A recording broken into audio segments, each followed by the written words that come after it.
अब हमने पढ़ा है कि agreement in restraint of marriage are void.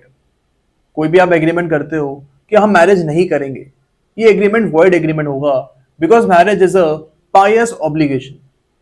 Marriage एक पायस ऑब्लिगेशन होती है एंड इसको रोकने के लिए कोई भी एग्रीमेंट आप नहीं बना सकते हो। सपोज ए और बी मिलके एक एग्रीमेंट करते हैं कि हम दोनों में से कोई भी पर्सन शादी नहीं करेगा।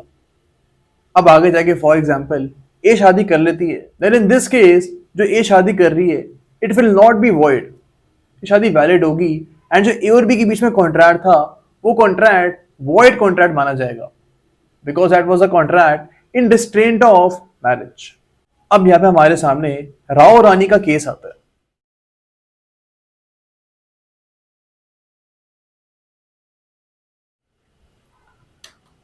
अब इस केस में हमारे सामने दो रानियां थी और एक राजा था।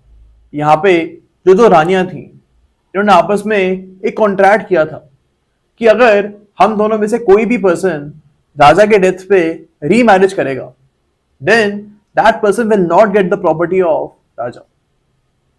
अब आगे जाके जो राजा है इनकी डेथ हो जाती है।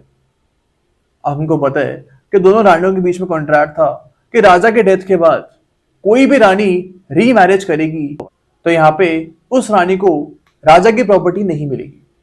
ये कॉन्ट्रैक्ट हुआ था। लेकिन आगे जाके दोनों में से एक रानी जो है, फॉर एग्जाम्पल वाई जो है, वाई इज अ रानी, इन्होंने शादी कर ली, इन्होंने री मैरिज कर ली after the death of Raja.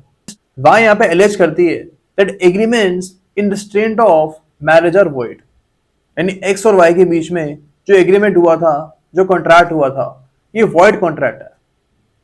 अब in this case court held that this contract was not in restraint of marriage, यानी एक्स और वाई के बीच में जो कॉन्ट्रैक्ट था it was not in restraint of marriage, rather it was an agreement in restraint of property.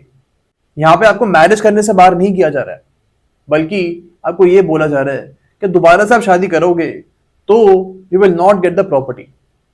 तो यहाँ पे प्रॉपर्टी के रिस्ट्रेन के लिए ये एग्रीमेंट था and that is why this agreement was held to be valid.